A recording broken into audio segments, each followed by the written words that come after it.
ശിവദേവൻ ശിക്ഷണം നൽകിയ പ്രാവ് 14 വർഷത്തെ അധ്യയനം പൂർത്തിയാക്കി കോട്ടയ്ക്കകത്ത് തിരിച്ചെത്തി. അധികം താമസിയാതെ ഇവൻ നമ്മുടെ വാളിനിരയാകുമെന്നത് ഉറപ്പാണ്.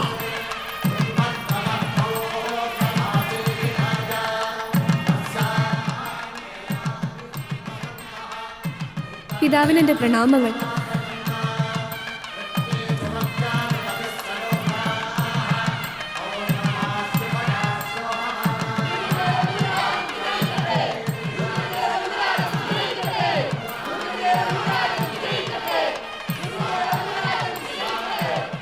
രുദ്രദേവ, താങ്കളെ അഭിനന്ദിക്കാനായി എത്തിയിരിക്കുന്ന അയൽ രാജ്യത്തെ രാജകുമാരന്മാരാണിത്. നിരവധിയിലെ യുവരാജൻ ചാലൂക്യ വീരഭദ്രൻ.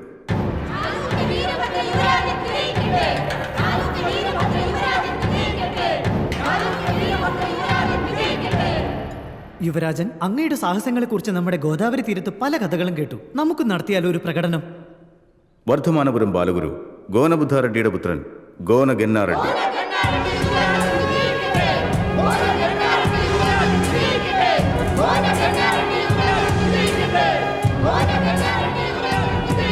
യുവരാജൻ വലിയ സാഹസികനല്ലേ? വാൾപ്പയറ്റിന് അംഗം കുറിച്ചാലോ?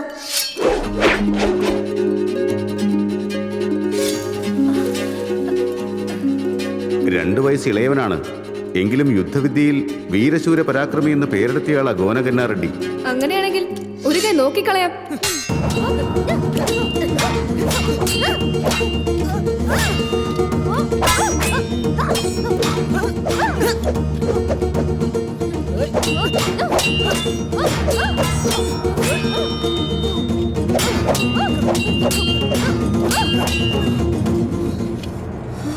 നിന്റെ പ്രകടനം കാണുമ്പോൾ എന്നും നീ ആയിരിക്കും നമ്മുടെ പ്രതിയോഗി എന്ന് തോന്നുകയാണ് ഗന്നാറെഡ്ഡി.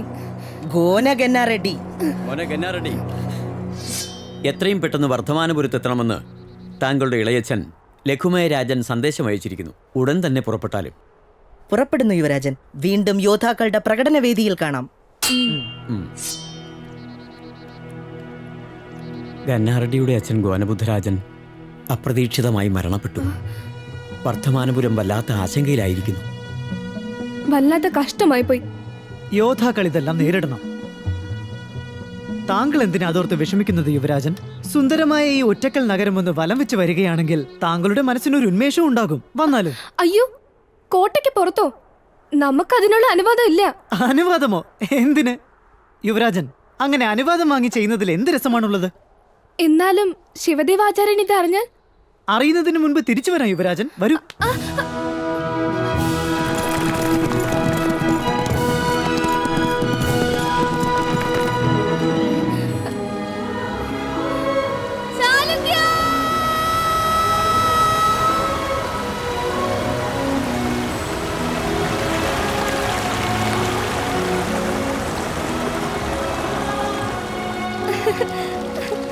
ഈ ജലപ്രവാഹം നമ്മെ പോലെ തന്നെ തുള്ളിച്ചാടുന്ന കണ്ടില്ലേ? കുട്ടിക്കാലം മുതൽ ഈ ചെടികൾക്കും കൊടികൾക്കും ഇടയിലാണ് നാം വളർന്നത്. എന്നാലെന്ന് നിങ്ങളോടൊപ്പം വന്ന് ഈ ആനന്ദം പങ്കിടുമ്പോൾ വല്ലാത്ത സന്തോഷം തോന്നുകയാണ്.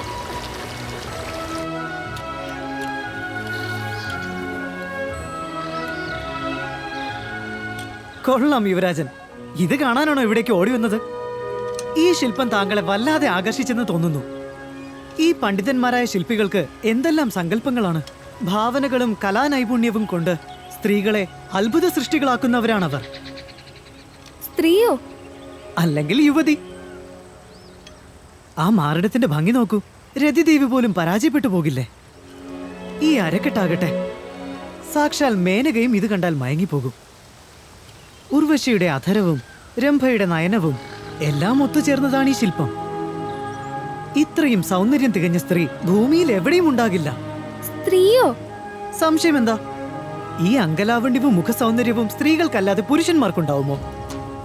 എല്ലാവരും വരൂ, സ്നാനത്തിന് സമയമായി. എല്ലാരും ഒരുമിച്ച് എങ്ങനെയാ? സ്ത്രീകൾക്ക് ഒരുമിച്ച് നിന്ന് സ്നാനം ചെയ്യാമെങ്കിൽ ബാലകരായ നമുക്കൊരുമിച്ച് നിന്ന് സ്നാനം ചെയ്താൽ എന്താ? വരൂ വരൂ, വേഗമാകട്ടെ. വരൂ യുവരാജൻ.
ഞാനും അമ്മയും കാഴ്ചയിൽ ഒരുപോലല്ലേ?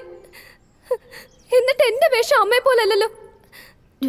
എനിക്ക് മാത്രം എന്താ ഇങ്ങനെ?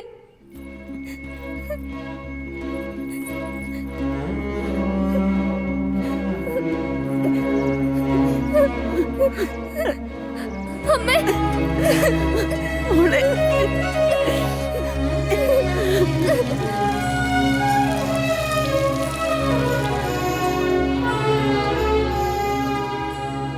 ജനിച്ചത് പെൺകുട്ടിയായിരുന്നിട്ടും അത് ആൺകുട്ടിയാണെന്ന് പറയേണ്ട നിർബന്ധത്തിലായിരുന്നു. വളർന്നു വരുന്ന ശത്രുക്കളുടെ ആക്രമണങ്ങൾ കരുതി വരുത്താൻ ഏറെ പാടുപെടണം. ഈ രാജ്യത്തിൻ്റെ സംസ്കാരവും സമ്പന്നതയും നിലനിർത്താൻ ധീരതയും സാഹസികതയും നിറഞ്ഞ ഒരു മഹാസാമ്രാജ്യം അനിവാര്യമാണ്. ക്ഷത്രിയർ, ഇക്ഷ്വാക്കൾ, വൈഷ്ണവർ, യാദവർ പോലുള്ളവരാൽ വാർത്തെടുക്കപ്പെട്ട സാമ്രാജ്യമാണ് നമ്മുടെ ഈ കാകതീയം എന്ന മഹാസാമ്രാജ്യം. 4 അതിർത്തിയിലുമുള്ള ദേവഗിരി സേവകർ, പാണ്ഡ്യർ, വംഗദേശക്കാർ, ഹൊയ്സാലർ, കൂടാതെ സ്വാർത്ഥത മാത്രം സ്വായത്തമാക്കിയിട്ടുള്ള സ്വന്തം ബന്ധുക്കൾ, ഇവരെല്ലാം തന്നെ അധികാരത്തിനായി ആർത്തിയോടെ കാത്തിരിക്കുന്ന ചെന്നായ്ക്കളാണ്. അവരെ ചെറുത്തു നിൽക്കാൻ പടബലവും പ്രജാബലവും നമുക്ക് ആവശ്യമാണ്. ജനിച്ചത് പുത്രനല്ല പുത്രിയാണെന്ന് ശത്രുപക്ഷത്തുള്ളവർ അറിഞ്ഞിരുന്നെങ്കിൽ കാകതീയ സാമ്രാജ്യം എന്നേ മണ്ണടിഞ്ഞു പോയേനെ. രാജകുടുംബത്തിന് കൊലക്കയറും പ്രജകൾക്ക് കാരാഗ്രഹവും സമ്മാനിച്ച് ശത്രുക്കൾ നമ്മുടെ രാജ്യത്തെ നിഷ്പ്രഭമാക്കി കളഞ്ഞേനെ. അതൊഴിവാക്കാൻ, പ്രജകൾക്ക് ആത്മധൈര്യം പകരാൻ നിന്റെ ജനനം ഒരു സമസ്യയാക്കേണ്ടി വന്നു ഞങ്ങൾക്ക്.